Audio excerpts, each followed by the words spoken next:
Amateur Traveler is in its 20th year now, but can you imagine if I had people on the show who had never been to the destination but had just read about it or seen a movie about it? That wouldn't make any sense at all, and you wouldn't listen.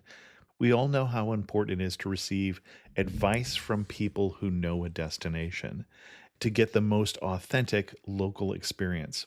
And a great option for experiencing this is Explore Worldwide and their authentic small group adventures, led by local tour leaders, perfect for solo travelers who want to meet like minded people with a desire for adventure. I'm often an independent traveler, but two of my last three trips were with small group tours because they organize everything and it's a lot easier.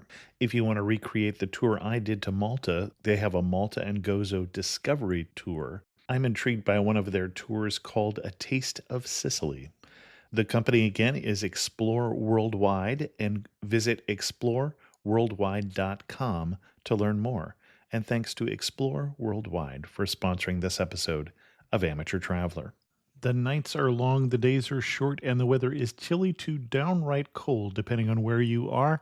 It's a good time to slip into a Quince iconic Mongolian cashmere sweaters, which start at only $50.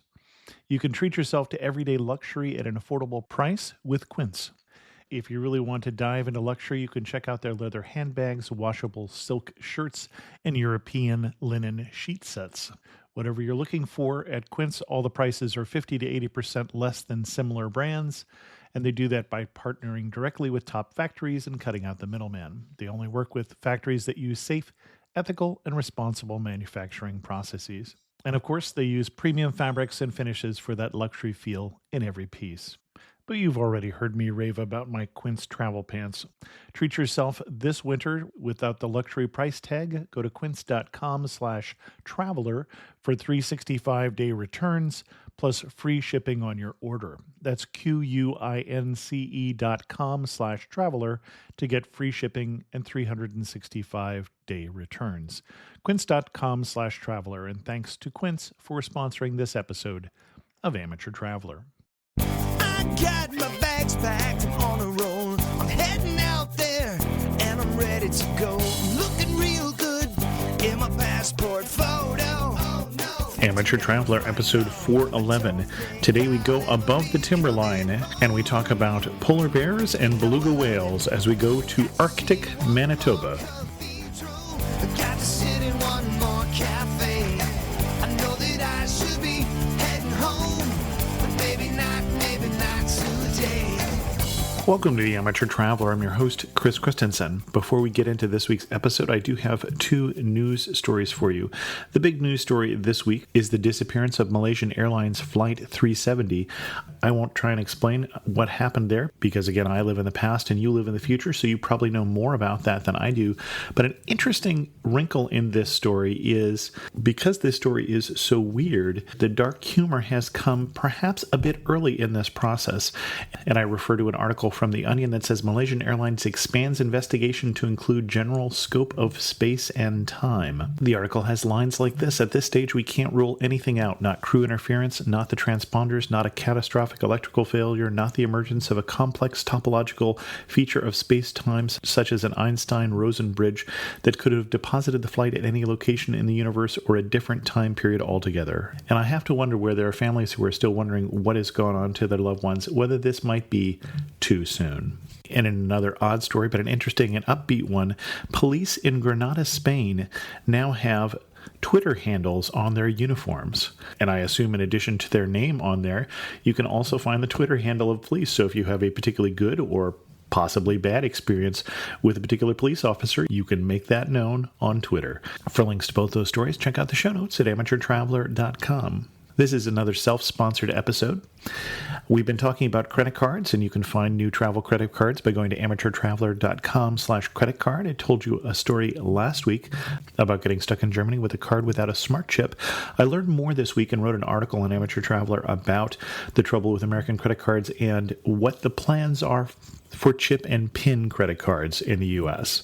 Check that out on the Amateur Traveler. I'd like to welcome to the show Marybeth Bond, who is a National Geographic author and writer and the founder of Gutsy Traveler at gutsytraveler.com. And she has come to talk to us about polar bears. Marybeth, welcome to the show. Thank you. I'm so happy to be here. And I say talk about polar bears. We always talk about a travel destination. What destination do you have in mind? Oh, the polar region. Sometimes when people think polar bears, they think Alaska. But I'm going to talk to you about the Canadian polar area, which is Manitoba and specifically Churchill. And you may wonder, where is that? So you go to the middle of the United States. You can fly 2 hours to Winnipeg from Denver. You can fly up from Minneapolis or from Chicago. You just go straight north. And it's one of the great areas for viewing polar bears.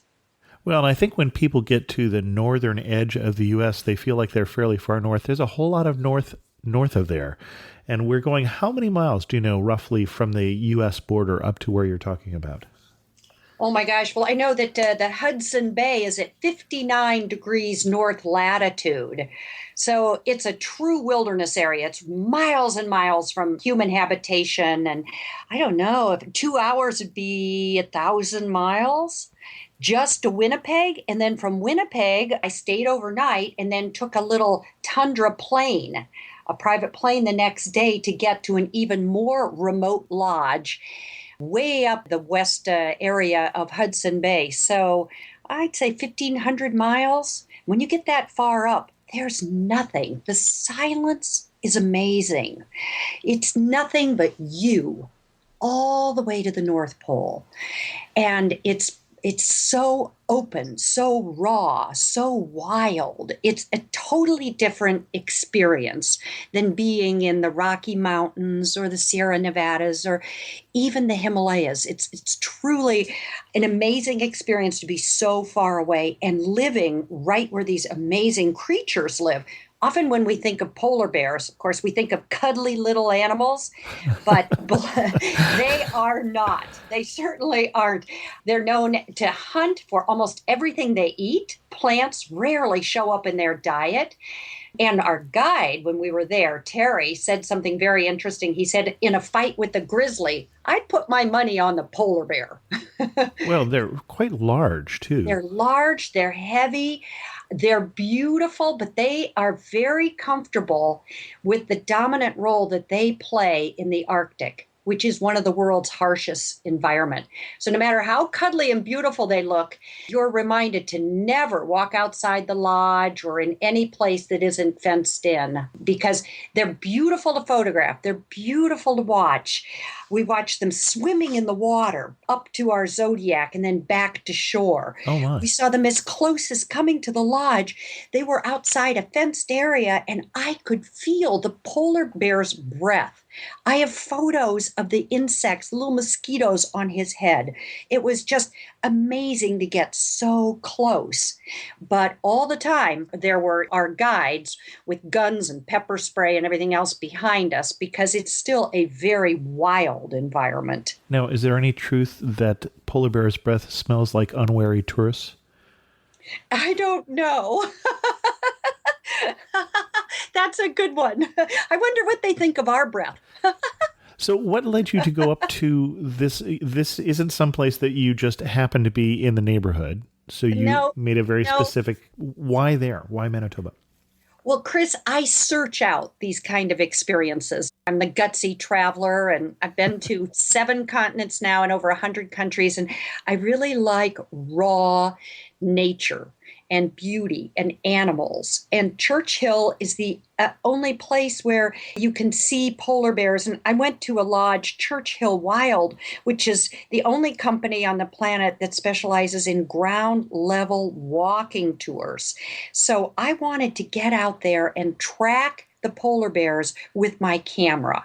I never imagined that I could walk among them in the wild and be as close as I ever imagined and as close as allowed to get. So I wanted to go and see this. And then there was a second reason for going in the summer, and that was the beluga whales. And I'd love to talk about that too at some point. And least you think that I go everywhere in the world, which I do, but I should let you know right now that this trip, of course, was I was a journalist and I was sponsored by Travel Manitoba. It was an area I didn't know at all, beautiful province, and by Churchill Wild, which is the owner of the remote luxury lodge where I stayed. And I really felt like I was going to the outer limits of this planet when I felt this sense of adventure on a July morning when I looked down from the plane as we flew north from Manitoba and crossed the tree line into the North American Arctic. I'd completely left behind the checkered fields of green wheat, the ripening tomatoes, the dense clusters of houses and skyscrapers. And ahead only lay the open, wild landscapes inhabited by polar bears. And when I landed in this little seaplane on the shores at the Churchill Wild Lodge, I got out. And the smell was a little bit like that at low tide, that briny smell of oysters. And I stepped onto the gravel landing strip and I thought, oh my gosh, there's nothing here. I felt this sense of being very vulnerable. It's empty as far as you could see. Well, how wrong I was as the tide came in and there's marine life and there's a lot of other things you can see. But the feeling of being really outside, perhaps my comfort zone too. I mean, we were met at the airplane with our guides who were wearing guns and noisemakers, etc. I like that. I like feeling on the edge like that. Now, I find that the more you talk, the more I have to reshape my mental image of what we were talking about, because you said polar bears, I immediately pictured snow, and I pictured tall pine trees and such, but you're north of the tree line, so no trees at all for miles. That's right. No trees at all. And you're within summertime. Of course, there are a lot of ways to see the polar bears. You can go in the fall or even in the winter and in the comfort of a tundra vehicle. Perhaps those are pictures you've seen. It's a big vehicle where you kind of stand at the window and look at them. And those are large cat vehicles with tracks? Right. Okay. And so you photograph polar bears that are right next to the vehicle and against the white snow. And I wanted to go to a wilderness lodge built right on their migration route, built right on the shore to see them in their natural habitat. And in the summer, there's the advantage of the whales too. But the polar bears, of course, like to be out on the ice floes because that's where their food is, the seals. But come June and July, the ice floes break up and the bears are forced onto land. So they live very close to the shore, because the insects inland are pretty brutal. And also they can still occasionally get a seal or a small beluga whale to eat right on the shores. So you can see them with a kill. You can see mothers with cubs, and they're ambling around. They swim in the water. They're going out in the water because they're looking for the beluga whales. And in July, it's wonderful to see them against the purple fireweed and against the rocks and the green bushes of islands or the shore. So I thought it was great to go in the summer, but there are lots of ways to go and lots of different times during the seasons. And you mentioned beluga whales. So I'm not sure that everyone can picture what a beluga whale even looks like, first of all. Oh, gosh. It's one of the few whales that seems to always be smiling. The white whale with the smile. And I was in a Zodiac and I was pushing my camera, so I was taking like 10 shots a second, boom, boom, boom, boom, as I wanted to get one great picture of the beluga's head out. It was so easy because we saw so many. But the beluga whale has that permanent smile, and it's one of the few whales that can turn its head from side to side. And I really wanted to go in the summer when I could go out in a Zodiac, which we did, wear a dry suit, and we went out to the Seal River estuary. It was a short boat ride from Churchill Wild Lodge, and it's the summer home to thousands of beluga whales, and they choose this warmer and shallow water of Hudson Bay for feeding, relaxing, and for calving. And so in turn, they attract the great white bears. But the Arctic can seem like it's completely silent. We had some really nice weather. I was there in the end of July. So we're perched on this zodiac. It seems so quiet and so calm. And then Andy, our guide, lowered a hydrophone into the water. Mm-hmm. And we heard the sound of the whales. They are nicknamed the canary whales. We heard clicks and bird-like trills and harmonics. The whales were chatting and they were waiting for us. And so I put on a dry suit. And I have to tell you, my heart was really thumping. I had some trepidation about this. I thought, I'm going into this water that's 33, 34 I was going to say, when you said it was the warmer water of Hudson Bay, I thought, let's not confuse that with the warm water of the Hudson Bay. It's only warmer because they're coming from further north. Yeah, and that the ice is broken up. Yeah, right. So I was warm like a margarita warm, yeah. Yeah, slushy. So I put on a dry suit, got instructions from the guide, climbed over the side of the Zodiac. He kind of blew up the dry suit a little bit, so I was like the Michelin Man, all pumped up, put my face in the water with a snorkel, and they let out the rope that was tied to my ankles. So now I'm being dragged very slowly backwards by the Zodiac. Very strange and vulnerable feeling. Face in the water, it's kind of cloudy.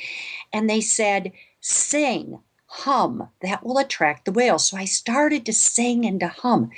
And my goodness, I mean, it was amazing. All of a sudden, from the gray and the cloudy water before, there were ghost-like shadows that floated below me. And then there were 4, 6 whales that swam into my field of vision. And one of the curious fellows came right up to my face. And he had markings on his nose. And he twirled his body below me, turning his neck, twisting his body as if he was looking at me. So I was eyeball to eyeball with a beluga whale. We looked at each other quizzically. I have to tell you, it was a peak life experience to be that close and to have that personal contact. I felt like I was communicating with them because when I sang, they'd come and they kept coming back. And they're such gentle ones. And then I saw a mother with a little baby who came up close.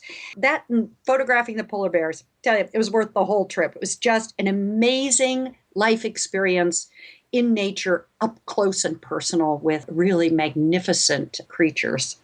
Yeah, a couple questions. Size. I'm picturing a beluga whale being one of the smaller of the whale family. So we're talking, and I want to say 12 to 16 feet long? Yeah, they're not like humpbacks. Right. They're not that big. And then I'm assuming that one of the reasons they put you in water, for instance, where there weren't whales and you had to attract them is that Canada being one of those places, it's very good in terms of how they deal with wildlife. They're not going to just drop you in the middle of a pack of whales. The whales have to decide whether they're in the mood to play. That's right. And you can see them. We saw them all along beside our Zodiac. But when you stop, it doesn't mean that they're going to come up to your Zodiac. Right. And of course, some days you may not see any. These are wild animals. They're not domesticated or anything like that. This is not the swim with dolphins experience at the resort. So No, absolutely true. And our guides are on the Zodiac and watching the shore to make sure that a bear doesn't come down to the shore and decide to take a swim out. Well, that was the next question is. So there's this sense of adventure. I mean, really on the cutting edge adventure. And that's why the Canadian Arctic is so exciting. And it's so close to the United States. And the people in Canada, as you know, if you've been there, are so friendly. Right. And the food is so good. The hosts that started this family-owned and operated lodge have over 100 years in Arctic travel experience, Mike and Jeannie Reamer. And when you go to a place like this, it's so remote. I mean, no roads. You don't hear any cars, no trains. I assume it's completely supplied by air, too. It's, and very little by air. Every winter, and it's fun to see his slides, Mike takes a snowcat across Hudson Bay and brings in supplies. Oh, my. And he built the lodge himself. And no one knows Hudson Bay and the coast like they do. And everything they make there, he's shot himself. So you have wonderful caribou with reduced vinaigrette and blueberry sauce on it. You have blueberry muffins with blueberries that they've picked wild in the area. They make homemade bread. Everything's done right there. But they bring in fresh fruit and all by plane. But it's so expensive. So a lot of it's Right. resupplied by snowcat in the winter. So it's a whole other way of life. And they're so friendly. Well, and with the expense for getting the supplies, we're no longer talking about a budget vacation. No, it is expensive. Yes. And it's also, in my opinion, it's one of those experiences of a lifetime, and it's worth every penny. It will last forever. When I came back and started showing my friends my photographs, I must have told the story 100 times in the first month. If this is a dream of yours, then it's a real must. It's just an amazing experience, and you can't take a bad picture. You're not allowed to approach closer than about 30 feet when you go out hiking. However, occasionally a polar bear comes up to the lodge, and we were fortunate enough to have this happen. And he was outside the front door, and he came by the barred windows, and that's how there was a viewing platform outside the lodge that we were able to stand on. And he was curious and stood up against it, sniffing and turning his head. And that's how we got so close for amazing photographs and videos.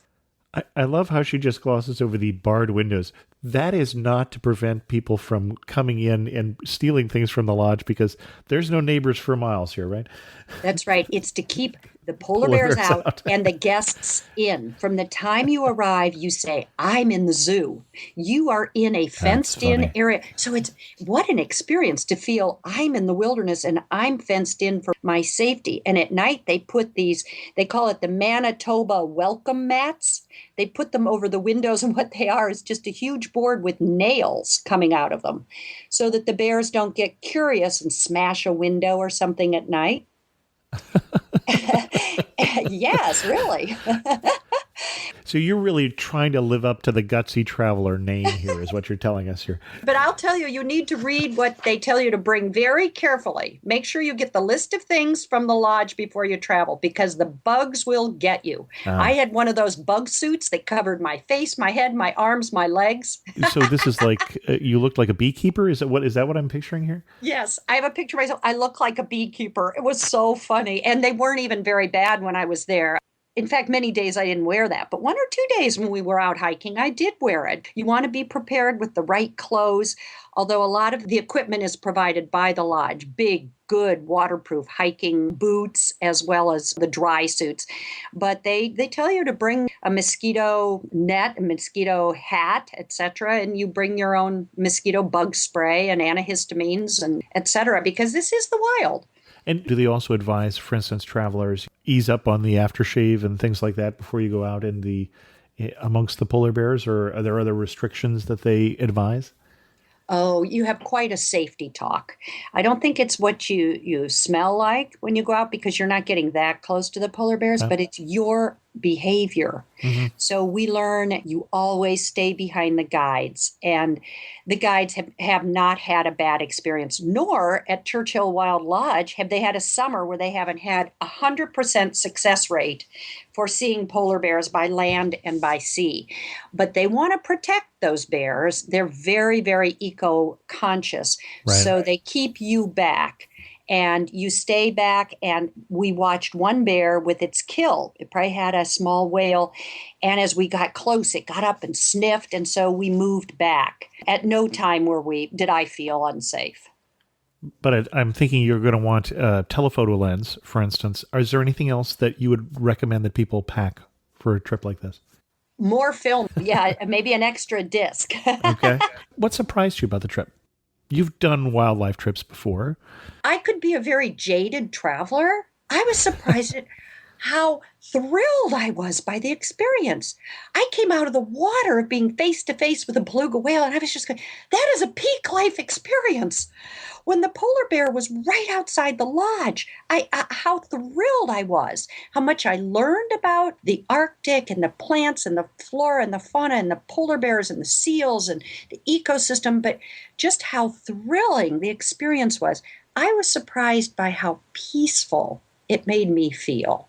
It made me feel that there's still huge expanses of this earth that are pristine and serene. We saw the northern lights one night. We'd sit quietly and watch the sunset at 11 p.m. It's wonderful to get so remote. I think that I was surprised by how much my soul craved that experience. Excellent. I've got a few last questions as we go to wrap this up, but what else would you want people to know before they book their passage further north for this summer to go see polar bears and beluga whales? Churchill and Manitoba are a very popular destination for wildlife enthusiasts from around the world. In our group, we had people from England and Germany and Australia and Brazil. So book well in advance. I wondered, as I said this summer, if I was being overly optimistic. Okay. I think you'd be okay for this summer, but I would book now. Interesting. The picture that most brings back the trip to you? There was a young boy of a family, and he was about 8 years old. And he was sitting quietly with this tiny little brownie camera, watching the bear. And he turned to me and he said, "Can we ride him?" It was so precious. It was just such a beautiful scene with this enthusiastic child and the wilderness and just the beauty of the earth and of nature. Excellent. One thing that makes you laugh and say only in the Canadian Arctic. The hors d'oeuvres and the wine we were served, the food. I mean, Canadian wine is wonderful. And at Churchill Wild, they specialize in having different Canadian wines every night. So you have a wine tasting. I went only in the Canadian Arctic. Could you be comparing numerous fabulous wines from the Okanagan River Valley, etc.? Excellent. Last two questions. Finish this sentence for me. You really know you're in Arctic Manitoba when what?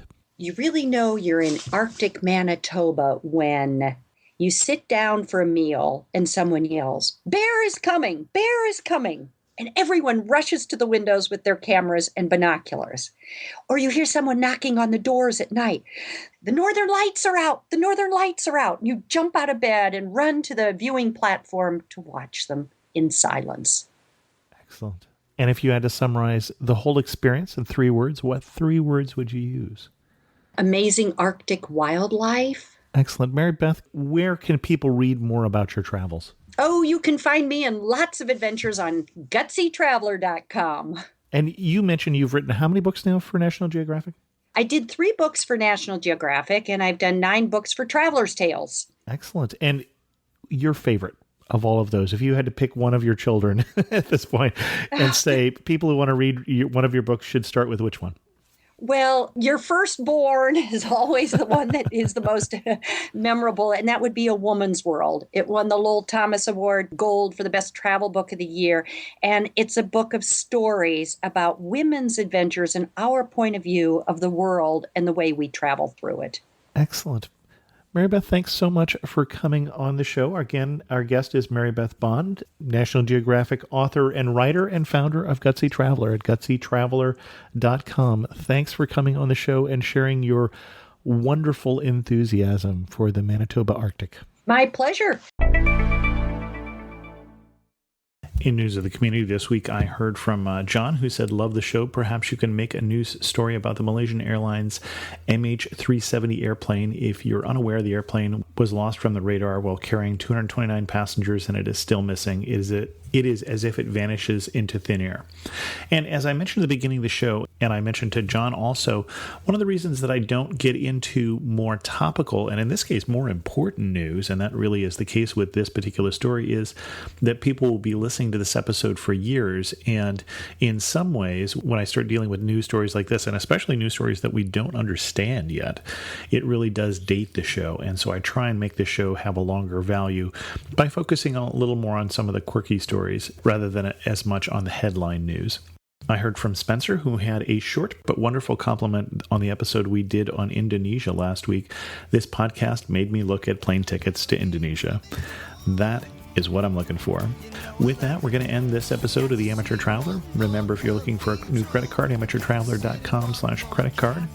If you have any questions, feel free to send an email to host@amateurtraveler.com or leave a comment on this episode at amateurtraveler.com. You can also join the Facebook community or follow me on Twitter at Chris2X. And speaking of Twitter, if you're on Twitter and you want to tell people how much you love the show, just go to amateurtraveler.com/love. And as always, thanks so much for listening.